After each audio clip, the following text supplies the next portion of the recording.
हे अधिकार दिलाय तुम्हाला. संविधानाने सगळ्यांना सारखा अधिकार दिलाय, घटनेने सारखा अधिकार दिलाय.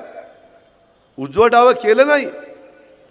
पण हे सगळं माझं इथलं प्रदूषण कमी करण्याकरता उपयोगी पडणार आहे. कारण तुम्ही इलेक्ट्रिक मेट्रोनी जाणार आहे, तिथं प्रदूषणच होणार नाही. EV बसनी जाणार, तिथं प्रदूषण होणार नाही. इलेक्ट्रिक व्हेकल म्हणतात त्याला, EV शॉर्ट फॉर्म. त्याच्यामध्ये तुम्ही CNG बसचा वापर करणार, तिथं प्रदूषण कमी होणार. हवेमध्ये जो स्तर वाढलाय खराब हवेचा, त्याच्यातनं माझ्या पिंपरी चिंचवडकरांना त्रास होतोय, तो कमी करायचा आहे. तो पैशात मोजता येत नाही. ह्या पद्धतीनं आम्ही ते जाहीरनाम्यामध्ये सांगितलेलं आहे. आता हे म्हणतात की बाबा असं तसं. मित्रांनो, तुम्ही मला सांगा, इथं एवढी लोक आहेत, त्याच्यात 75 वयाच्या पेक्षा किती लोक आहेत? इकडच्यांनी हात वर करा. 75 पेक्षा वय जास्त असणाऱ्यांनी एक पण दिसेना मला. आहे का? नाही. ह्या शहरांनी काय सांगितलं? 1-2 दिसत आहेत. यांनी 75 वर्षाच्या वरच्या लोकांना आम्ही मोफत बस आणि मेट्रो करणार. अरे शाण्या, एवढ्या लोकांच्यात 1-2 निघतायत आणि तुम्ही कुणाला द्यायला निघालाय? आम्ही काय 75 होईपर्यंत वाट बघायची? आत्ता 75, आत्ता 75, आत्ता 75. आम्ही काय झुरून काय करावं का?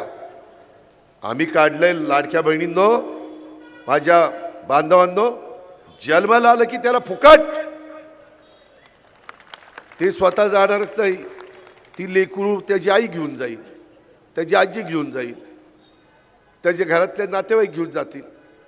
सगळ्यांना दिलं पाहिजे आणि त्याच्यातून फार वेगळा बदल होणार आहे.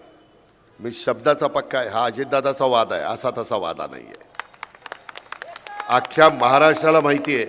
मी एखाद्याला सांगितलं ना की मी त्यामध्ये लक्ष घालणार म्हणजे घालणार. त्याबद्दल तुम्ही माझ्यावर विश्वास ठेवा.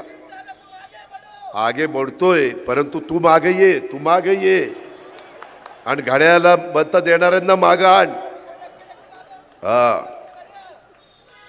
त्याच्यामध्ये मित्रांनो, एकंदरीतच मी 500 चौरस फुटापर्यंतची घरं पूर्णपणे मालमत्ता करमुक्त करणार आणि त्यामुळं लहान घरमालक, ज्येष्ठ नागरिकांना, मध्यमवर्गीय कुटुंबांना थेट त्याचा दिलासा मिळणार आहे.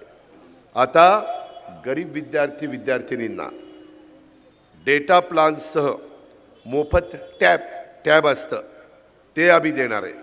जेणेकरून शिक्षण कोणत्याही खर्चाशिवाय किंवा कनेक्टिव्हिटी शिवाय, अडथळ्यांच्या शिवाय त्या गरिबाच्या मुलीचं सुरू राहील. मित्रांनो, आपल्याकडं बऱ्याच जणांच्याकडं महागडे मोबाईल असतील, परंतु मनपाच्या शाळेत शिकणाऱ्या मुलांच्या आईवडिलांच्याकडसाठी ही खूप मोठी गोष्ट आहे.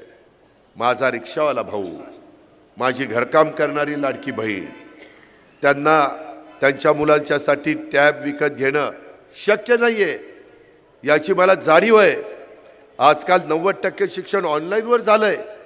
हार्वर्ड, स्टॅनफर्ड सारखी विद्यापीठं ऑनलाईन शिक्षण देत आहेत. मग गोरगरिबांच्या मुलांनी शिकायचं नाही का? त्यांनी गरिबाच्या पोटी जन्माला आलं म्हणून त्यांनी अशाच पद्धतीनं राहायचं का? आणि त्याकरता पालिकेच्या टेंडरमध्ये पैसा खाणाऱ्यांना त्याचं दुःख काय कळणार आहे?